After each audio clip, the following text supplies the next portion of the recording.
Get 15% off any DIR 101 course, An Introduction to DIR and DIR Floor Time through icdl.com by using the promo code AFFECTA15. That's AFFECTA15.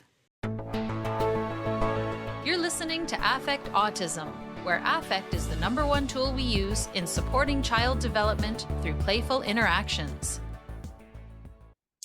Welcome back, listeners. I am Daria Brown, and I am thrilled to have a returning guest, Dave Nelson. He is a licensed professional counselor, a DIR expert training leader, and the executive administrative director of the Threshold Community Program in Atlanta, Georgia. He also is the father of a 33-year-old autistic son.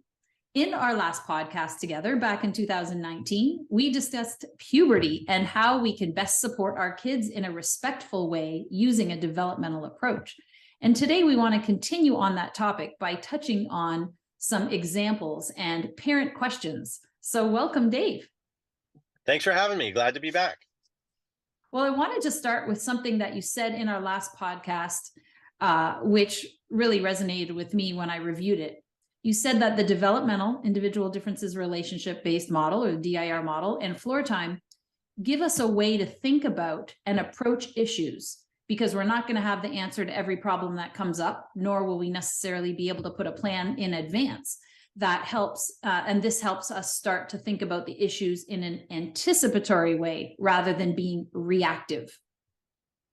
Yeah, I would say I think this is one of the biggest challenges of being a parent of any kind, really, is that you have to anticipate and guess, but you just don't know what things are going to be like. I mean, in supporting the emerging sexuality and sexual identity of a child is challenging regardless of what the profile of that person is like. So, that part of it isn't so much about autism or developmental growth or anything like that. It's just about, how do I support this particular individual and moving towards, a functional, happy, safe adulthood.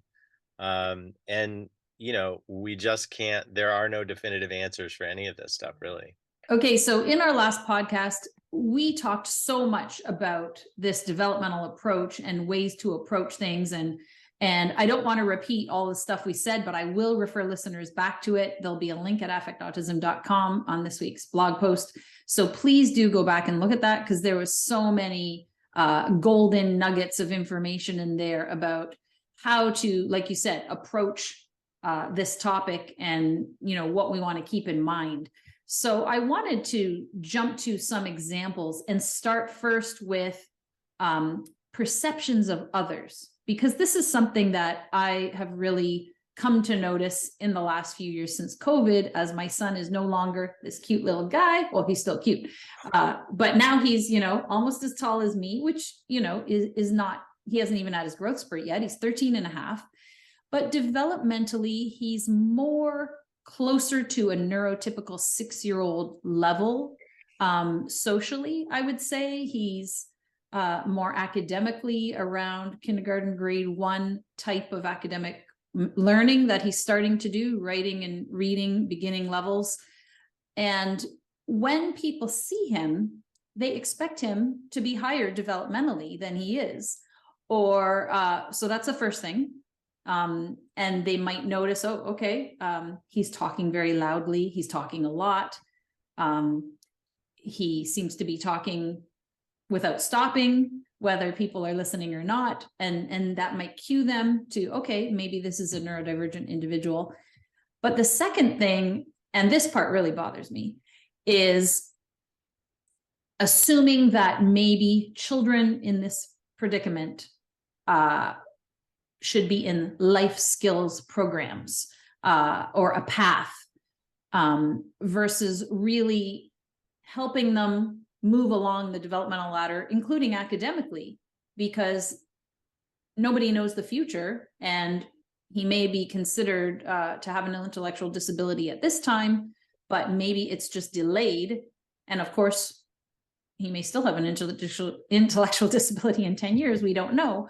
But I like that DIR really, makes the future open wide and presumes competence. And so we want to always assume the potential is there for a lot more.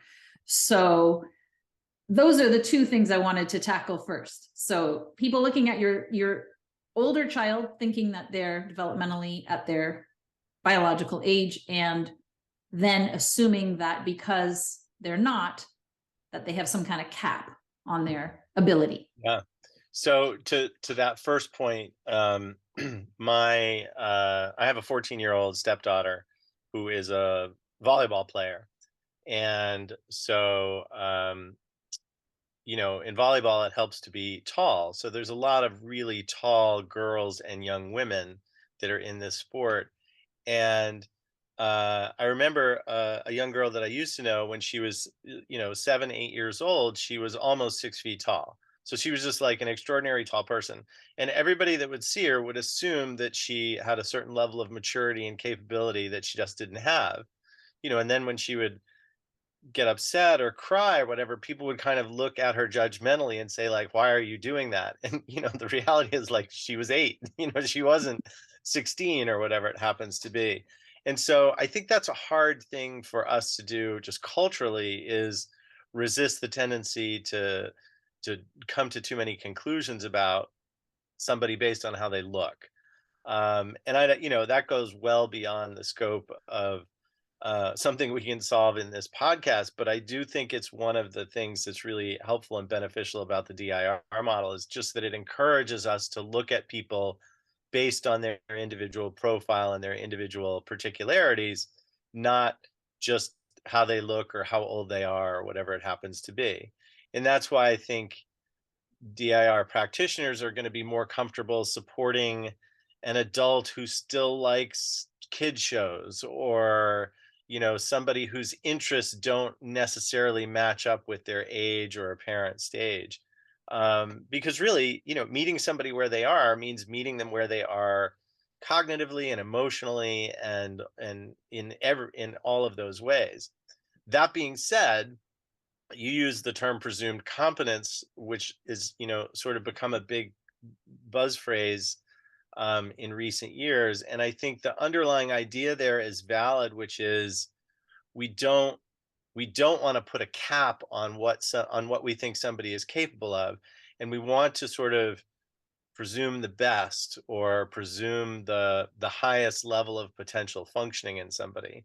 And while I agree with that conceptually, and I think that's absolutely essential that we not be arbitrarily limiting people, it also creates a little bit of a challenge in that, like, how do you actually meet somebody where they are based on what they're presenting to us, and how do we not overshoot somebody? I think, just thinking about my experience personally with raising my son before I became a professional, I think that was one of the early lessons that DIR really, or the DIR professionals we worked with, taught us, which was, like, don't overshoot. Don't presume just because this person can talk, or just because they're talking at great length about dinosaurs or trees or whatever it happens to be, that they have the same level of emotional and social development that a typically developing same age person might.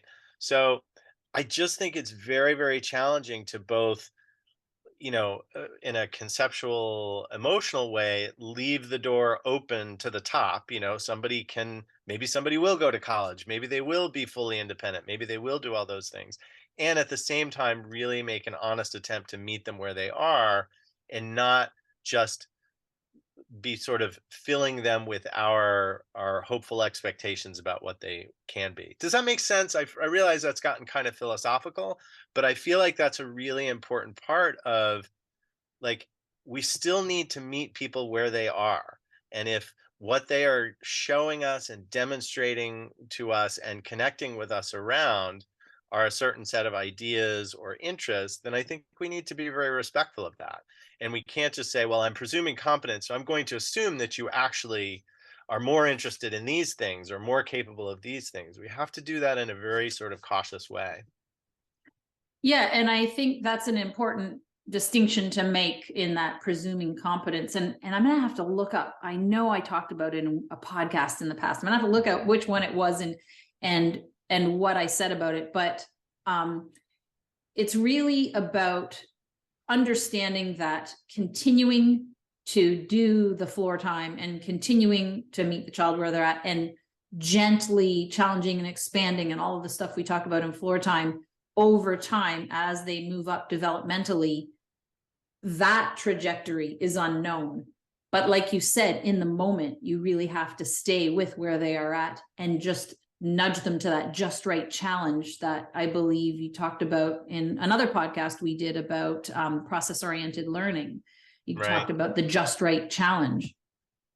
Well, and let me bring this back to kind of this whole issue of puberty and sexuality, and kind of, not that safety is the only important thing, but sort of safety in that domain is an extraordinarily important thing. And so I know that presumed competence phrase, in a lot of ways, at least in my experience of it in the past few years, has come from people who work in or support the non-speaking community. So people who are not um, using spoken language, but need some sort of supported communication, or otherwise facilitated kind of communication. And like, I don't have the answers to all of that. I certainly, that's a whole nother topic of discussion to engage in. And I have an enormous amount of respect for people on the spectrum who are non-speaking, who have found ways to communicate deeper ideas to the world. I think my concern when we're talking about puberty and sexuality and romantic relationships and all of that is that we still need to lean very heavily towards um, safety and protection for people who are not able to easily advocate for themselves, or who may not be able to uh, navigate from a communication standpoint, navigate certain situations. And so we do want to presume competence in the sense of presuming the capability and the desire for somebody to have relationships, but we also have to make sure we're supporting them in to make sure that they know what it is that they think and feel, and to help them have ways of navigating the world safely. And that's just, not everybody is in a position to be able to know that and reflect on that and act on that. And I, as much as anybody, want everybody to have as much autonomy in the world, but we've all, either read a lot or experienced situations where people have gotten themselves into difficult situations because they're not able to act on that autonomy in a safe way. So I feel like I don't mean to get us sort of stuck in the mud in all of this, but I do think it is, when you're talking about supporting somebody into puberty and adulthood, we cannot forget those sort of basic protections that we need to be building into the work that we do. And I will refer people back to the puberty podcast we did a few years ago, because you went into that in a lot more detail as well. So hopefully people will go back and look at that if they haven't seen it, or if they forgot. I myself need to refresh myself, because at the time I was still with a younger child, and I was like, Sure. oh, this is years ahead, right? And now it's my reality. Time keeps marching on. That's true. Yeah. Absolutely. I wanted to move on now to some more specific questions, parent questions. So this happens to a number of kids that, I've heard about through my social circles. As this is a parent speaking, as his social development has blossomed, he picks up on phrases and words that make other people laugh or blush. And then, holy moly, there's no stopping him based on context. Part of that is that he doesn't know what he's talking about because we haven't had the talk. And part of that is his desire to fit in and belong, and not having a social filter. So educating him on the information, but trying to support him on when and where this is discussed, is really beyond me, says the parent. And I'm not sure specifically what things this child is saying, but my son started to saying to me, and I don't know where he heard this, "Mama, you suck." And "You're stupid, Mama." Now neither of those are super sexual, but or sexual at all necessarily, but I think she's hearing things that might be more sexual, and also said that when this child says it in front of his brother laughs. And so in a family context, maybe that's okay because, it's just brothers and parents. But then out in the world, if people hear that, and again, with the first topic we talked about, the child might be older and people might say, why is this child saying this in public, kind of thing. So I guess this two-part question is, what do you do when kids say inappropriate things? And secondly, where do you even start with the talk? Yeah. So I can actually give you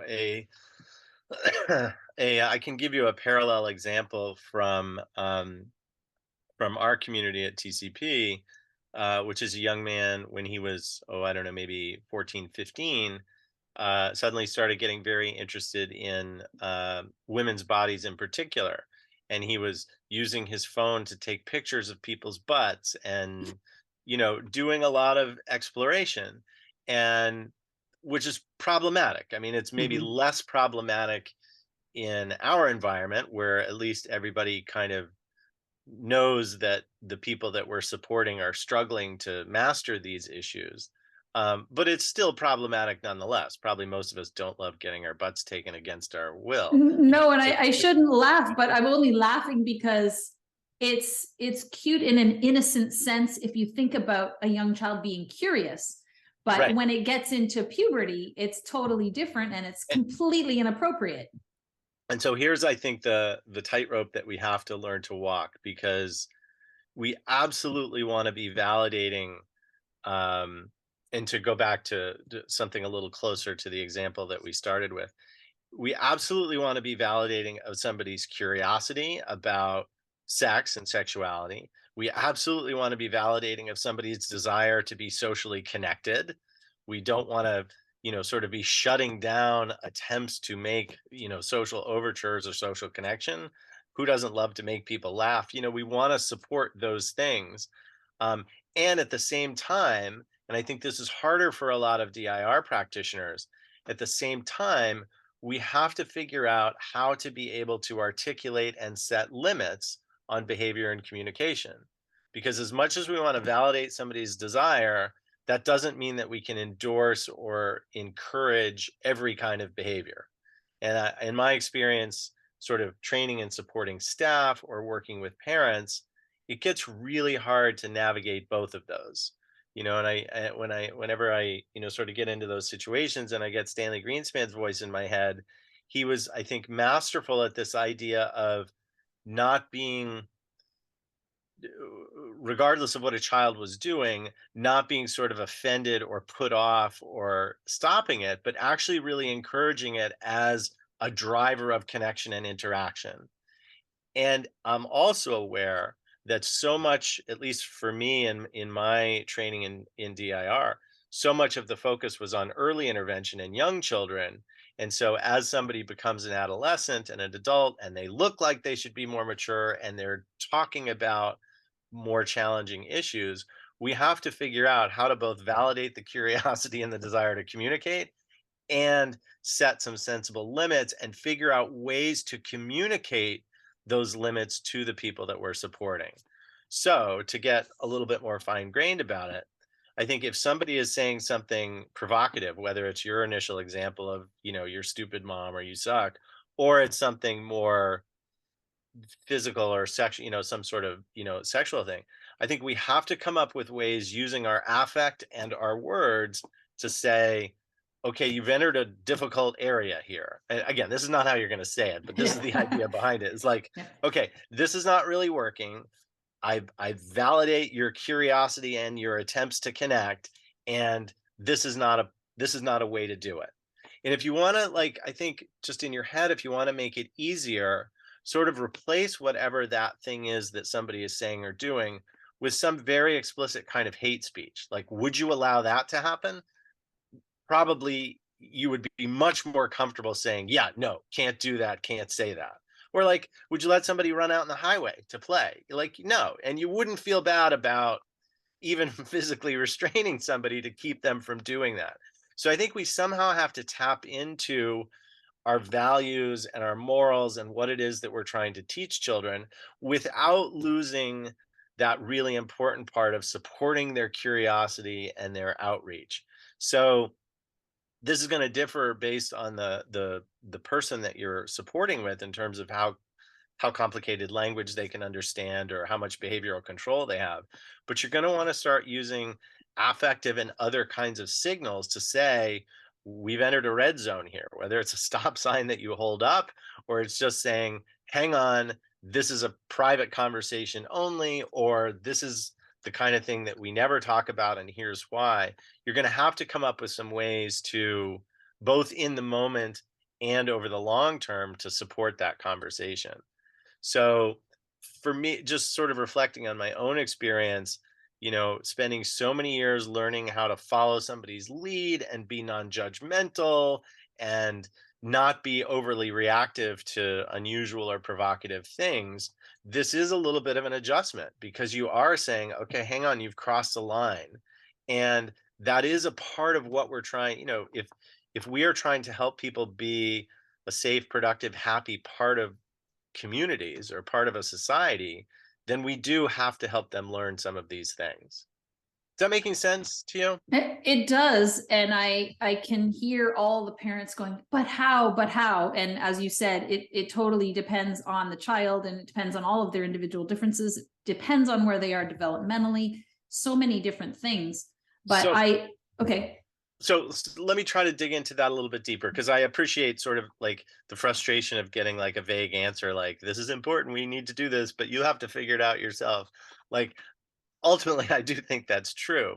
But I think part of what you want to do is start trying to define some of these um, difficult or off limits kind of areas with your child. And so that may, in whatever, you have to come up with that language yourself, but whether it's, this is private talk, or this is, um, this is sex talk, and we need to have some limits around where and when we can do those things. And by over time, sort of reinforcing that idea, we're in this area of communication, it's going to over time be easier to help somebody be aware of what's happening and stop them. But at the same time, when you're talking about somebody who struggles to co-regulate with others, who gets amped up and excited as they're having these ideas and saying these things that are getting a reaction, it's also going to mean that sometimes you're going to have to separate people and calm them down and re-regulate them in those very basic floor time ways. Like, you're not going to help somebody by separating and punishing them. You need to separate them, calm them down, re-engage at a basic level, and work your way back up the developmental ladder. And I think the sort of practically hard thing for a lot of us, particularly as your kid gets to be 13 and older, is like, you're tired of being alone in the playroom. You want your child to be connected to others. You want to be able to have Thanksgiving with the family or whatever it happens to be. So this sort of separating and calming and re-regulating gets more and more challenging at multiple levels.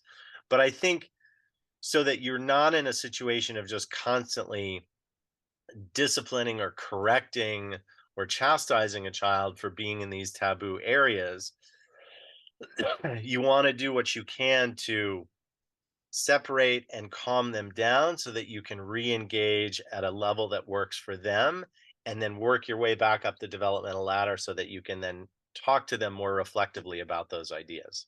Dr. Gordon Neufeld talked a lot about the emotional playground and how important play is in channeling frustration. And so he mentioned something that, made me think of, you just said something like, this is this is sex talk, or this is private talk, or whatever. And he said, that's when you'll put on your play hat. So not literally, but all of a sudden you have a more playful stance, and you might be playful and say like, oh, looks like you've got some frustrated energy coming out there, or something like that. And whether it's using a different voice to be different characters, doing imaginary play kind of thing, like, you suck, no, you suck, I'm gonna beat you up, blah, blah, blah, or whatever it is, like Right. working it out through play, so that it's a defined pretend space with no consequences to work through these kinds of emotions. I mean, that might be another option. Yeah, that's great. I love that. And sort of two things about that idea of play. One, um, you're absolutely right in this idea that, play is the best the best, most effective place for us to help people experiment with difficult or complicated feelings, whether it's aggression or sexuality or other kinds of provocativeness. And so, having play as a specific context for engaging in those kinds of conversations, whether it's about, you suck, anger, conflict type things, or whether it's about, sexual ideas of sexuality or attraction, putting it in the context of play does kind of put a bubble around it to begin with, but also within that bubble gives you more freedom to act and react and respond, um,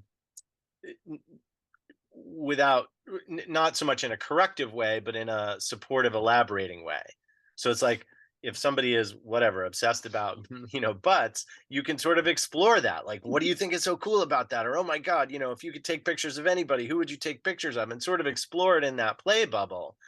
Um, but by being very explicit about the play bubble, you then, when you're not in the play bubble, can limit it a little bit more effectively. So it's like, okay, if this is what you want to talk about now, then we can go to this play bubble. We can't do it out in the rest of the world, but we can definitely do it in the play bubble. And that will be a place where it then becomes easier to talk about or play or explore those things.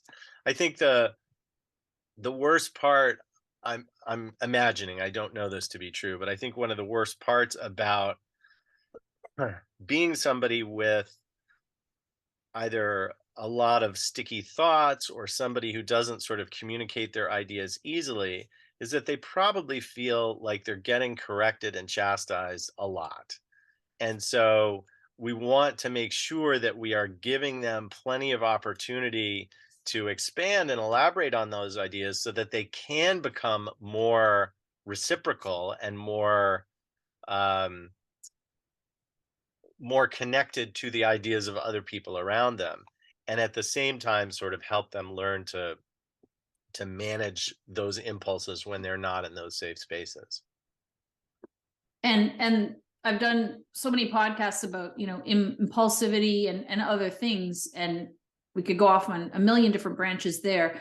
I'll just, you reminded me of my DIR 201 course, my basic certificate course, when one of the case presentations was about a child who was playing jail.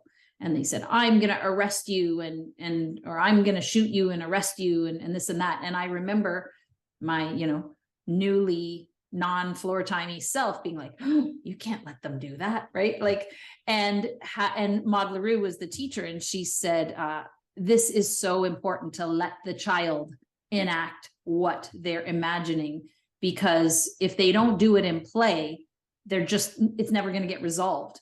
And so you don't actually want children to enact things in real life that are super inappropriate. But if they get, and I might not be saying this in the way that she described it, but my understanding was allowing kids to play it out helps them process it and then understand why it might not be appropriate in the real world. If you can play with the way other people react, if you're the other character, like, I don't like when you take pictures of my butt or whatever. And, I don't know. I'm just talking off the top of my head.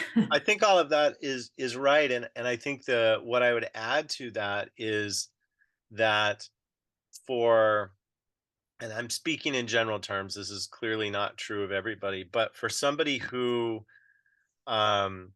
tends towards rigid thinking, or tends towards very black and white thinking, or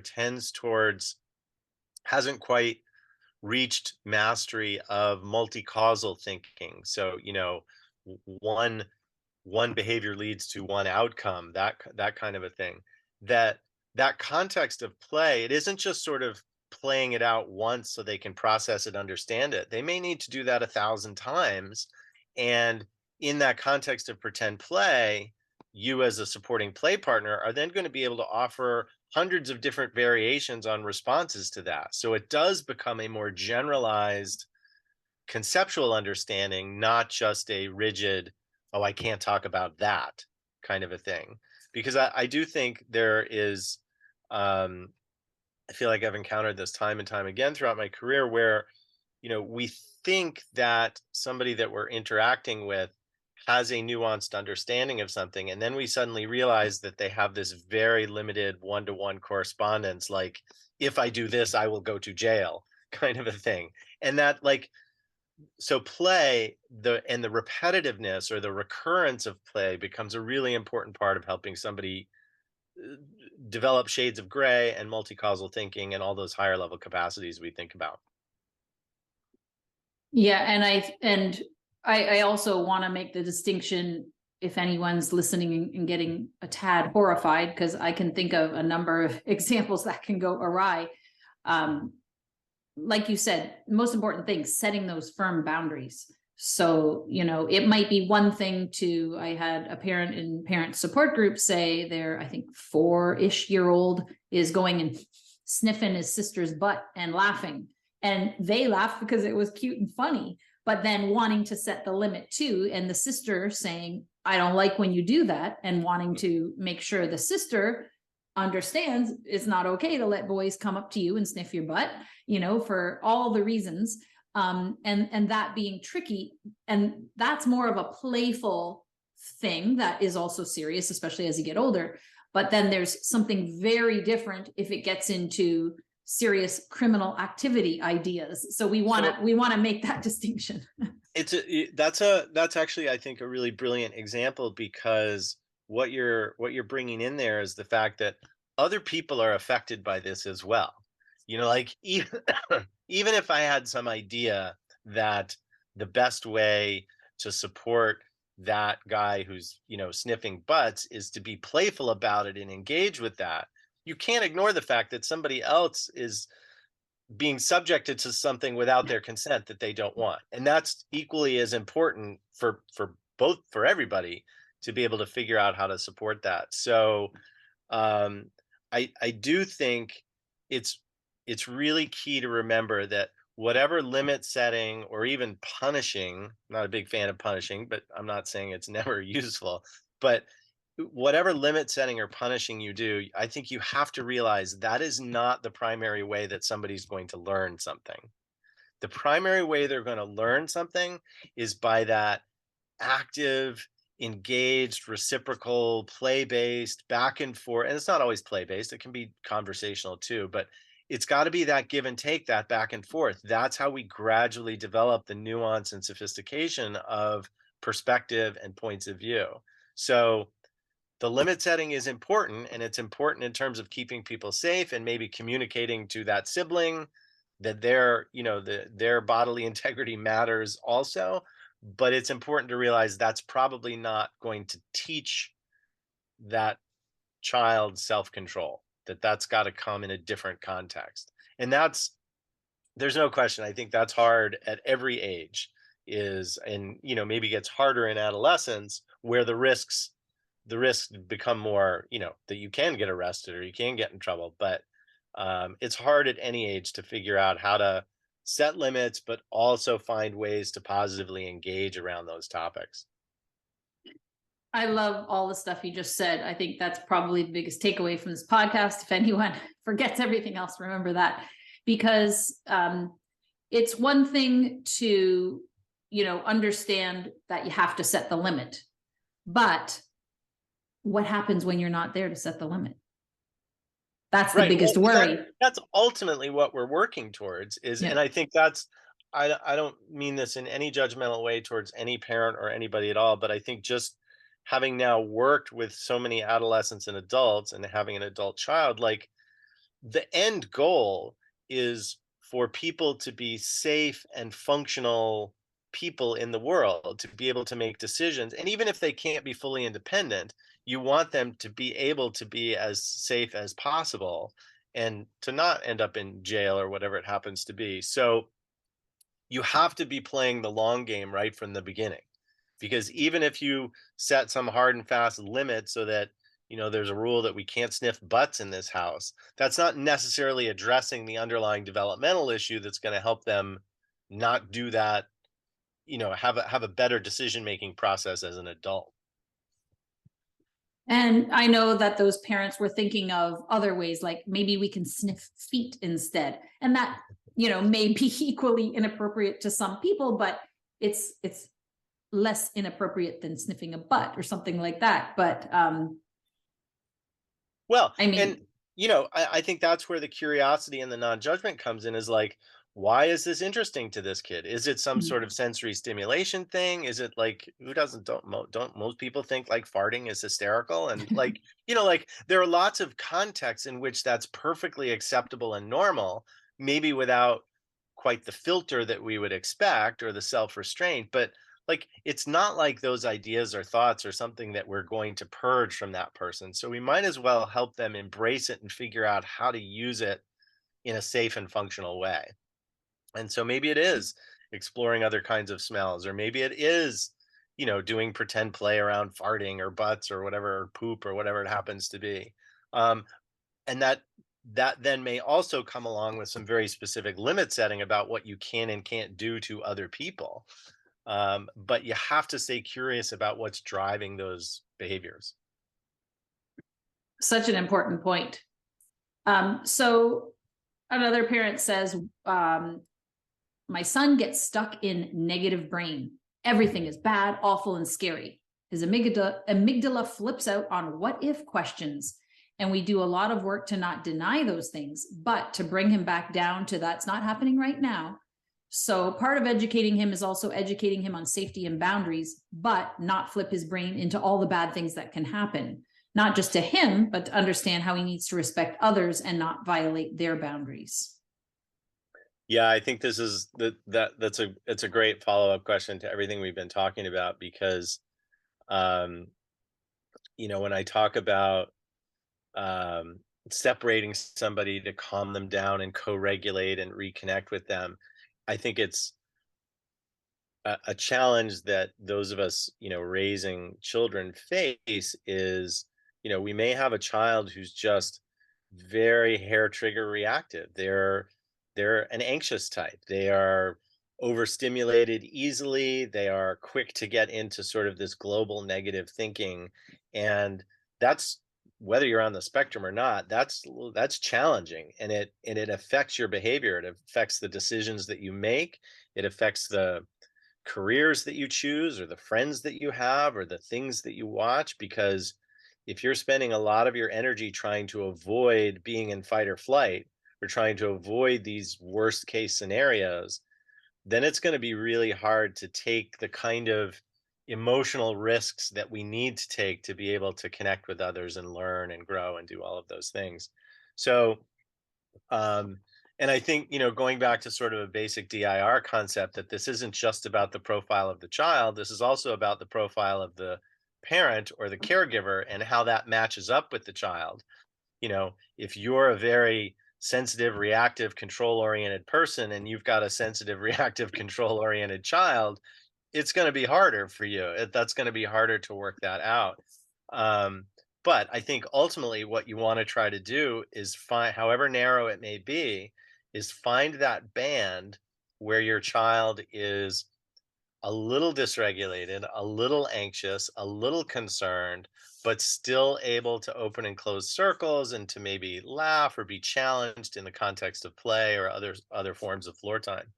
Because once they get into that sort of rigid catastrophic thinking, you're not going to be able to use logic or information to help them in most cases. You're going to have to go back to levels 1, 2, and 3: calming, soothing, re-regulating, re-engaging and interacting, and trying to work your way back up to that cognitive level. uh, but that's where medication can help. That's where occupational therapy can help. That's where, however you construct your environments, can help give people as much latitude as they can to interact around a subject without getting into fight or flight. And that, again, for some people, that's going to be very, very hard. And think about, I think, you can think about this in very concrete ways. Think about like people who are scared of dogs. How do you help them overcome that? Probably not just by throwing them into a dog pen. Like, you've got to come at it in lots of different ways. You have to help them have supported positive experiences with dogs. You have to kind of talk at a cognitive level about, whatever the science of dog. There's like a lot of different ways that you try to address that. And also realistically, you may just have to avoid dogs more than other people do. And I see you as a signal. I'm not going to dig into that deeply with you, but like it's and you can probably reflect on this better than I can, but like there's not one thing that will fix it, and it's probably not always totally fixable, but with sort of gentle nurturing support you can figure out a way to integrate that part of yourself into your life so that you can function. And so if you're somebody who's quick to get anxious, or whether it's time anxious or some sort of social anxiety or whatever, you're going to have to do a lot more anticipating and preparing and approaching things gently and not staying in them too long, and then processing the successful or the unsuccessful experiences. It's just a lot more, there's a lot more scaffolding that needs to happen to help somebody get better at those things. And I find that a lot of our kids really do get stuck. I think of sometimes at school drop off where my son will just be focused on, something that he just won't let go of. And then sometimes the teacher will have to say like, oh, so-and-so is waiting for you with a surprise. And then boom, he snaps right out of it and can move on. Now that's going to not resolve the underlying harping on things, but it almost gets obsessive. Like, I want to go here after school. I want to do this after school. What's going to happen after school? What are we doing after school? Blah, blah, blah, on and on, just harping on it. And then sometimes I feel like it's almost better for him to snap him out of it with a distraction, because it could just go on forever. Well, and this gets back to, I think, individual profiles that, people with sticky brains or take deep dives into things, or who don't shift gears easily, you don't have to be on the spectrum for that, but that's certainly a common thing. And I think it takes recognition of the people around that person that they're going to tend to be more stuck or rigid, and there may be very particular individualized things that work, a snap out of it kind of a thing. um and certainly I know a lot of my work is now with older people, but I think as much as possible, you want to try to be collaborating with the person that you're supporting, to let them know, hey, there may be times when you get really stuck, and I'm going to say, snap out of it. And this is like, it's not a judgment. I'm just trying to help you, so that it can become a collaborative, self aware experience over time. And again, maybe you're not doing that a lot with a 3-year-old, but you're going to do that more and more with a 7 or a 10 or a 13-year-old, trying to bring them into the process of what you're doing to help them. And that will also over time help them to get better at saying, yeah, actually that's not helpful. Let's work together to figure out a better way for you to help stop me from obsessing about this. That would be the ideal. And I don't have any illusions that everybody's going to sit down with a notepad with you and say, let's work this out together. But that's sort of the larger idea, is that you want the person you're supporting to gradually become more self-determining. And that means working with them to get them engaged in helping you support them. I love that. And I think that's my personal takeaway from this episode, because I can think about last week when my son had a really red eye and I had to put eye drops in his eye, and he was having none of it. And I had to just stop and say, look, I'm your mama. It's my job to take care of you, and I have to take care of you. I can't let this eye infection get worse, or you might have to go to the hospital. We don't want to have to go to the hospital if this can make, lots of blah, blah, blah, blah, but Yeah, just trying to soothe him and co-regulate him through it. And oftentimes it's just, you do it once and then, oh, that wasn't bad. Like I think about the COVID vaccine, 45 minutes of like holding him down yeah. and screaming and this, and then it's done and he's totally fine. Hey, let's go to the toy store now. Those are great examples. And I think that I like that sort of idea that you're sort of reiterating both for yourself and for your child. Like, I'm the mom here. Like, I have certain responsibilities, things that I need to do. And I'm not doing this to make your life miserable, Mhm. even though you may not enjoy this. This is something that has to be done. Because I'm actually sort of reflecting on, I took my dogs to the groomer this morning, and one of them in particular hates it with a passion. She's trembling as she's going in, and I'm like, why am I even doing this to her? I'm going to be miserable all day, and she's going to be miserable all day. And there is a sort of a cognitive override that says, like, this is a safe place. She's been here before. She'll get some necessary maintenance done. Like, there are reasons why it's a good thing to do, but you do have to kind of go through an override. And I think if you can have a clear sense of, like, I'm the mother and this is my job, then that will help make it a little bit easier. And at the same time, I think it's also useful to sometimes say, okay, I think this is my job. Is this really important? Do I really need to do this? Does this dog really need to go to the groomer? Do I really need to stop this child from sniffing people or whatever it happens to be? And sometimes the answer will be yes, and sometimes it will be no. And the last thing I'll say about that, which kind of ties into um, the earlier conversation, is I think this is true for all parents and all parenting, but I think it's particularly true for the kinds of kids that we tend to be thinking about, is that you have got to be consulting with other people. You have got to have a support network as a parent. And it's not just another parent or a grandparent or another caregiver. You've got to have some outside people, whether it's a friend or a professional or somebody else, that you can actually sort of talk this stuff through and get some outside grounding. Because the more you're in those bubbles with your child, the harder it is to know whether you're doing the right thing or saying the right thing or doing the right thing. And I just think it's really important to get outside help. I like that. And I'll refer people to ICDL's parent support group, which I facilitate every Monday, 1 p.m. Eastern, icdl.com under the parents tab, or Affect Autism under events. Speaking of grooming, I still have to clip my son's toenails while he's asleep. No other way around it.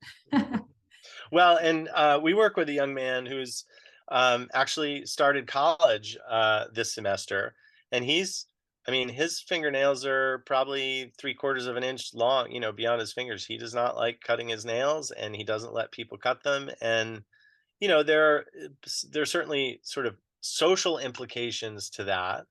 Um, but part of the process for him and his family over the years has been sort of a gradual education and self-awareness project. So he kind of is more attuned to how other people might react to him because of that.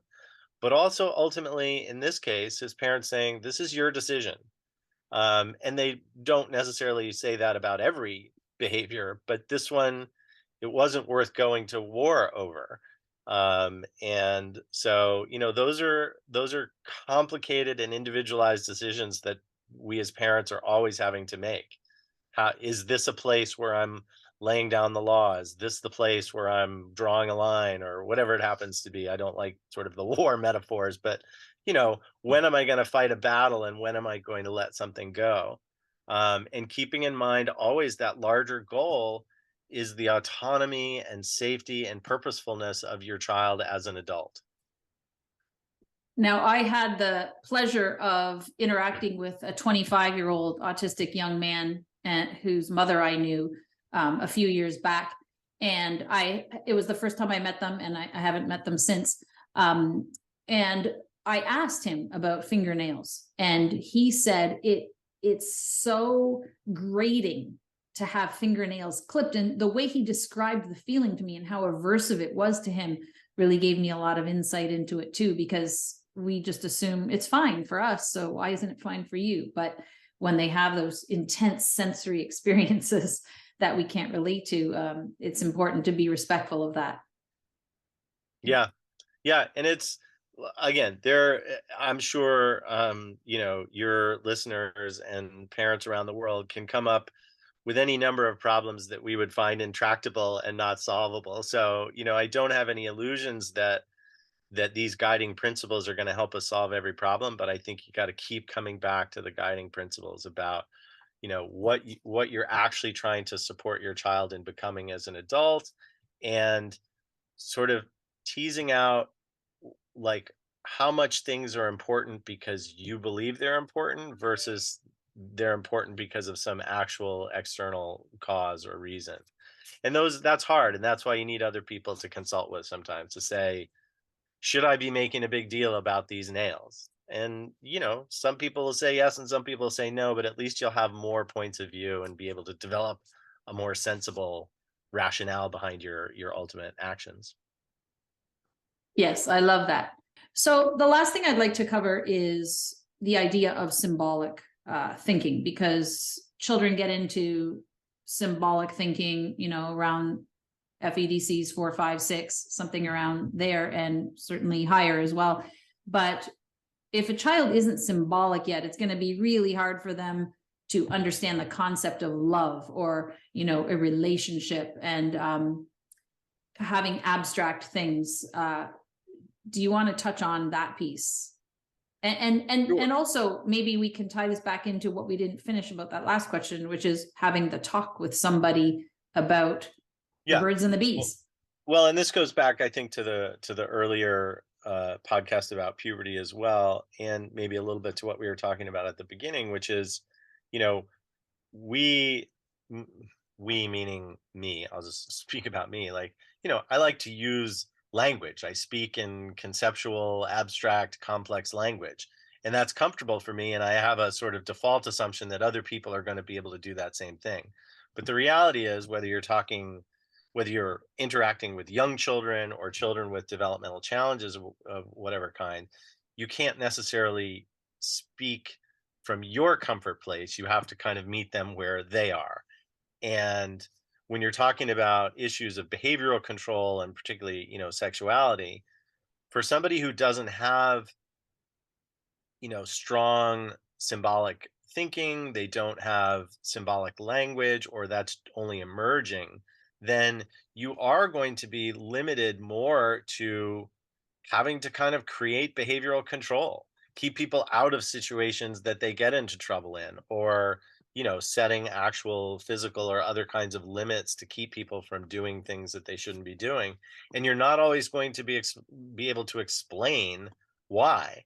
This brings us back to play, and why play is so important, because when you are beginning to see things in that visual domain and represent ideas with other things, that's going to help you develop that language ability to do that.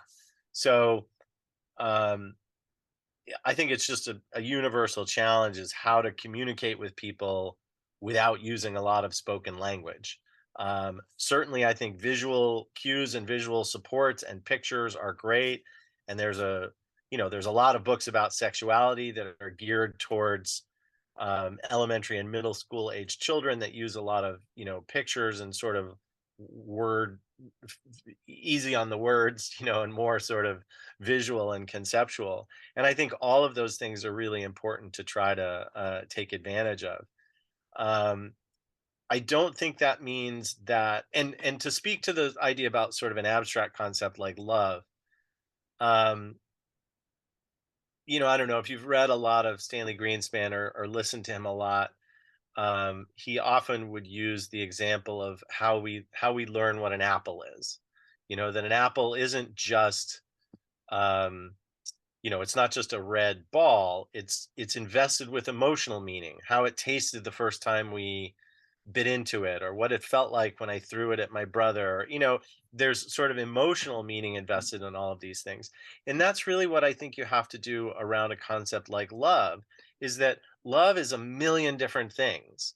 And it's not about the labeling so much, but you're sort of putting things in the category of love. So, baking somebody cookies is an act of love, or putting them to bed is an act of love.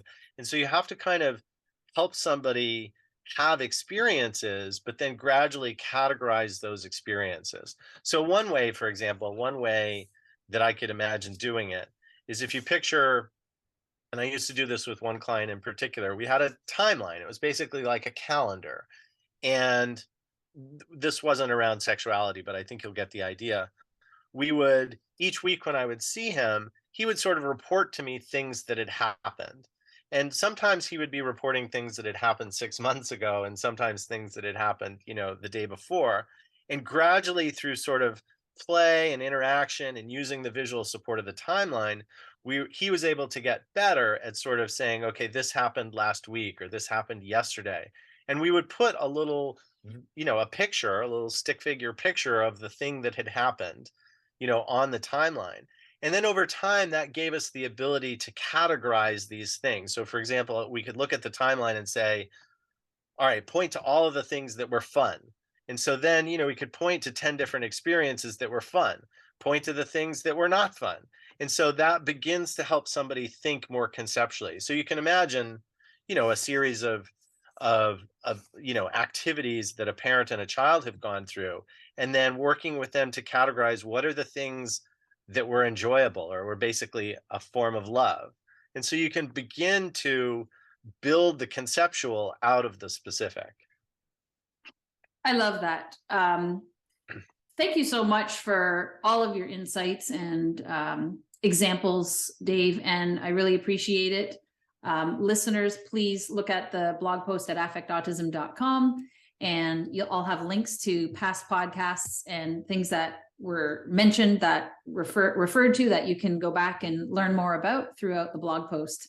I'll look forward to, by the time, I'm not sure, by the time this podcast goes out, I may have met you in person at the New York City conference, ICDL Rebecca School DIR conference. So I look forward to meeting you in person, Dave.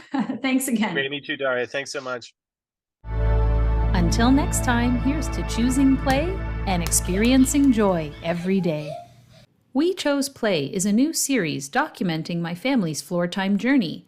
You can see the preview on YouTube, and you can register to watch the extended trailer for free at affectautism.com/play, or just go to wechoseplay.com. With each episode, you'll glean insights, tips, and reflections, what I learned and what I know now that I would tell myself back then along the way. I hope it will support caregivers in their floor time experience. We chose play. We have joy every day.